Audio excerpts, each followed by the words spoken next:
Hey,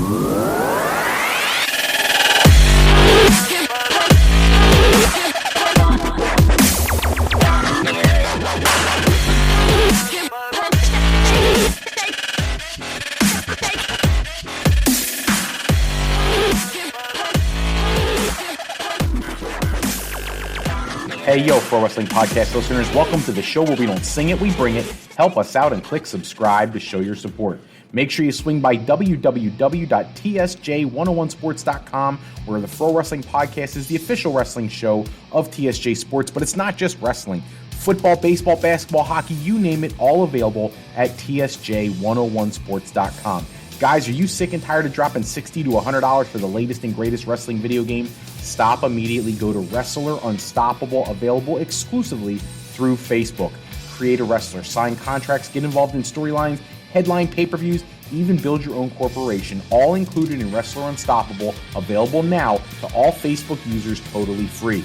If you want to become a member of the Pro Wrestling Podcast family and you want your name in the shoutouts like our buddy Mike in Lansdale, our #1 Patreon, then go to patreon.com/Pro Wrestling Podcast and sign up today. Don't forget we have loyalty rewards. Anyone who contributes $15 a month gets to co-host an episode with me live, or if you are a $7.50 a month contributor, you can get entered into a drawing to also have an opportunity to co-host an episode of one of our shows. Hello everybody, and welcome to this episode of the Pro Wrestling Podcast. We'll be taking questions and comments through our Talk to Text feature at the Pro Wrestling Sound Off line, 267-642-1160. You can give us anything you'd like us to talk about, comment on in a future episode. We'd love to hear from you.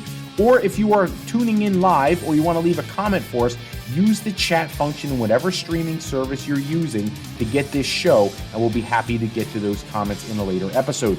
Don't forget to head over to the homepage of the Pro Wrestling Podcast at ProWrestling.com, where you can see all the topics coming to the show and see all the other features that the Pro Wrestling Podcast has to offer, including all of our sponsors, including Beazle Games. Bringing a new game to family game night is easy with sketchy people. It's a new game showcasing your artistic side. Check that out at ProWrestling.com. Today we want to get into the news right away. One of the big things coming out of last night's Raw episode is the identities of the members of Retribution. Now, last night there was like 20 people out there, and I don't think they're going to produce a stable with 20 different people. However, there are definitely certain people that it was very obvious who they were when they were standing there in their masks. The biggest one, obviously, Donovan Dijakovic, was clearly on the right-hand side of the screen. Mercedes Martinez, who recently finished up her program with Rhea Ripley on NXT. Shane Thorne, Dio Madden, who was on commentary on Raw for a while, and Mia Yim, all members, apparently, of Retribution. That's something that needs to be exposed sooner than later, because the longer we draw this out, it starts turning into like Nexus 2.0. And we really don't need that. What we need is, here is an opportunity to present some new faces to the Raw brand and bring in some excitement with some new matchups that we've never seen before. And I'm okay with that, but we have to get going with it. We've been watching Retribution attack for a month now, and no reveal of who they are. Even though the smart marks and the smart fans know who they are, that's irrelevant. We have casual fans who are getting tired of seeing people in black outfits come on, destroy everything, and then get no payoff for tuning in and watching that. And last night's episode was one of the most egregious because you end the show with Drew McIntyre and Keith Lee staring at each other while all these Retribution members are laying on the floor out cold, and then you just end the program. Well, what happened to what makes sense? They should have been grabbing those guys, picking them off the floor and pulling their masks off and revealing who they were. That was your opportunity last night. And most of all should have been Keith Lee ripping off the mask of Donovan Dijakovic. Since they are such close friends and have had so many good programs, it only made sense. Instead, no, we get it postponed and we got to wait for a future week to see that payoff. They need to get going with that. Incidentally, I love what they're doing with Keith Lee in the world title picture. But I don't like muddying the waters between Randy Orton and Keith Lee, who's going to challenge for the championship, who's not. It almost feels like Payback all over again, where perhaps Randy Orton doesn't come out at first, Keith Lee starts the match, Orton shows up at the end, and somehow wins the championship. If that happens, that is some of the laziest, most annoying booking in the history of WWE pay-per-views. Coming off of all of that, the conversation about Braun Strowman showing up last night at Raw has been very much in the conversation today, and I have a little bit of a problem with it because every time SmackDown gets a monster heel or a huge baby face, you bounce them around, and it really kills their momentum. Now, I get what they're doing. The idea here is that they're trying to boost the ratings for the third hour of Raw, which has been a challenge as of late. However, you have to start elevating somebody new. You can only use these guys so much on each brand before they become stale. Now, in perfect clarity, I think what they're doing with Roman Reigns on SmackDown is incredible, so you don't want to move him around. And he have to have the Fiend over there to face Roman Reigns, especially with the new Wally the Walrus character making fun of Paul Heyman. But Braun Strowman has kind of been left to what does he do next? And especially in the situation he's in, I don't know if he's a good guy, a bad guy. I don't really know what he is. But whatever he is, they need to figure it out and run with a program with him and keep him at the top of the card. But that does not make it so you jump him over to Raw Underground and suddenly you're going to make that program or that segment that much more exciting. I'm not feeling the vibe from Underground. Maybe a little bit when you saw the Braun face-off at the end and they set up the match for next week. But even that, his opponent just hasn't been built up enough yet. It's not ready to be a main attraction on Raw. And right now when ratings are dipping, that's what you need, is a box office draw. Now, I understand there's not a lot of people who are at that level right now. It's time for Vince McMahon and WWE to stop holding people back. Let them start allowing some of their real-life characters to come to life on the screen, and that's usually when the magic happens. That's what happened with The Rock, Stone Cold, Triple H, Shawn Michaels. All those people get monumentally better. Even The Undertaker, when he went away from the dead man for a while and was just able to speak a little bit, and it sounded like it was coming from the heart, makes their character get over so much more with the fans. That's what WWE is lacking right now. And unfortunately, we're having a tough time getting to see any of that because everything's so overproduced and so ridiculous. And we need to get away from that if you want the ratings to come back. One other tidbit from Raw that I found somewhat interesting, it almost seems like Angel Garza and Andrade, all the nonsense they've gotten going on with them, they have Zelina Vega walk away from them saying she can't do it anymore, and then later on confronting Asuka for the Women's Championship. I'm fine with that, but you're taking someone who hasn't really been an active competitor for an extended period of time in the female division and instantly putting her into the world title picture. It's kind of a slap in the face to every female talent, or in this case, it might be the female talent, but they've done this with other programs like Keith Lee before.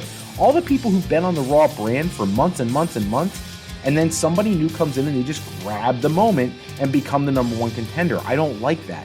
I think it kind of dumps on all the efforts everybody else puts in all the other weeks. So I'm glad to see she's going to do something of substance. She's actually a very quality wrestler in the ring, and I think she has a lot to offer, but I just think that after being gone for so long, it's a little ridiculous to put her into a main event program right away. Same as over on SmackDown, where it is very clear. There's actually somebody on Twitter who identified the fact that the mystery girl coming to SmackDown has the same tattoo as Carmella. Now, we all expected it to be Carmella, but the fact that there's a tattoo on Carmella's left arm that is very obvious makes it so there's no reveal, there's no surprise now. How can you not edit out the dove tattoo on her left arm? How is that not a thing? She's been off TV for a few months. They're going to bring her back, but don't run her like she's a new wrestler. We all know who Carmella is. Just tell us Carmella's coming back and get people jazzed about that. You save a vignette like these for somebody brand new or somebody who's getting a push that they've never had before, like a Peyton Royce as a single star, which that is already seeming to die down, which I hope isn't the case because I think she has a lot to offer. But just going to have to wait and see how things play out. There is a report out, WrestleZone.com and Wrestling Inc. both put up an article about an unnamed WWE superstar who is against signing a new contract. WrestleVotes put out the same tweet that there is a star. They won't release the name because they said, I can't reveal the name, that's just not smart business. But I can very confidently say that a certain WWE talent has decided not to re-sign with the company once their deal expires. I feel like WWE, if they don't start doing something different with their talent, especially this third-party ban on doing things outside the company, if that doesn't change soon, more and more talents are going to start to leave. If anybody didn't hear, Paige is making in excess of $600,000 a year because of her Cameo and Twitter relationships. Why would she give that up to sit on the sidelines and not be used at all by WWE? That is insane. And for those who follow the political world, Andrew Yang, the former presidential candidate on the Democratic ticket, who ran earlier this year, he's been very vocal about breaking down the contractor status of WWE performers, and instead either they give them medical insurance and lock them in as employees and take care of their people, or they are free to go work elsewhere. And he was very frustrated with the third-party ban, which is absolutely ridiculous to begin with. But when you see the amounts of money some of these people are making, it's even more ludicrous. Why should they remain loyal to WWE, who's paying them a fraction of what they're going to make on these third-party platforms? This is a free market society.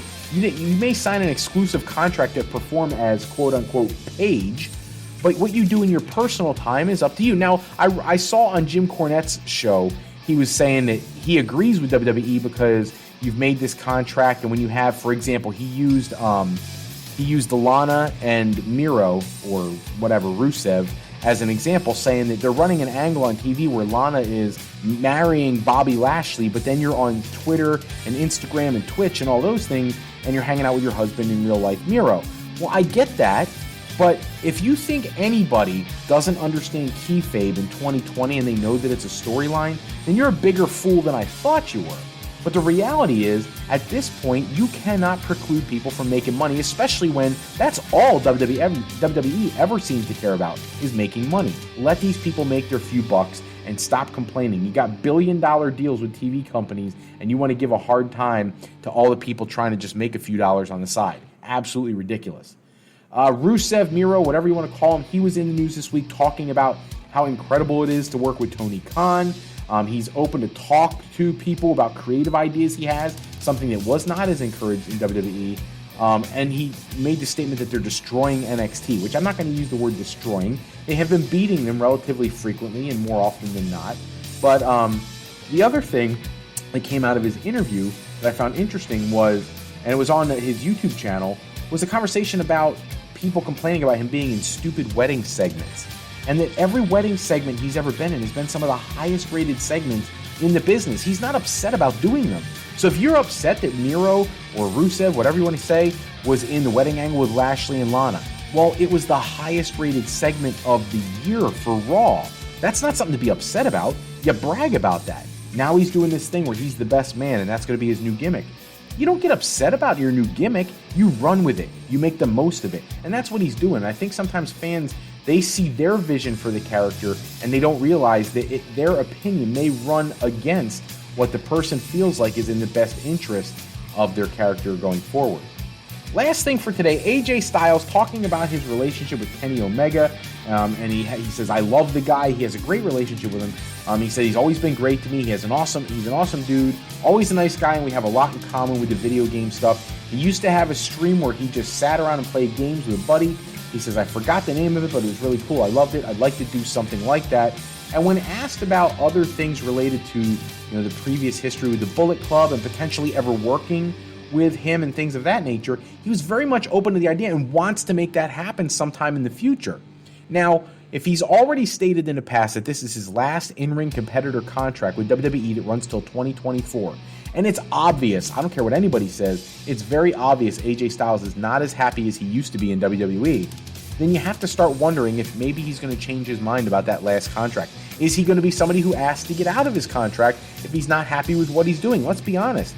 AJ Styles was the face that runs the place for 2 years, and now he's in a three-way feud with Sami Zayn, and it's ludicrous. And Jeff Hardy. It's not fulfilling him in a creative sense, and it's certainly not pushing him to the top of the card. And if you're going to tell me that he can't compete with people like Braun Strowman, Roman Reigns, Bray-Wyatt, why not? Why can't you? We've seen the match with Roman Reigns before, and it came off fantastic. One of Reigns' best matches ever. Why are we pigeonholing him into a mid-card championship instead of pushing him to the top of the card? I get it, he's been there for a while, but he's one of those few people that wrestlers and fans look at and go, okay, I can buy him being at the top of the card, unlike some other people that they like to push to the top. So it's not a good sign if we see that AJ Styles is not loving everything he's doing in WWE if you are a fan of his work in WWE. If you're someone who wants to see him go to AEW, maybe you are happy with this announcement or the tweets he's been putting out in his Twitch channel and things like that. Maybe you're happy to see him not as happy because maybe that opens the door somewhere else. That's all the time we have for this episode. Check back with us next time where we run down the latest wrestling news and rumors.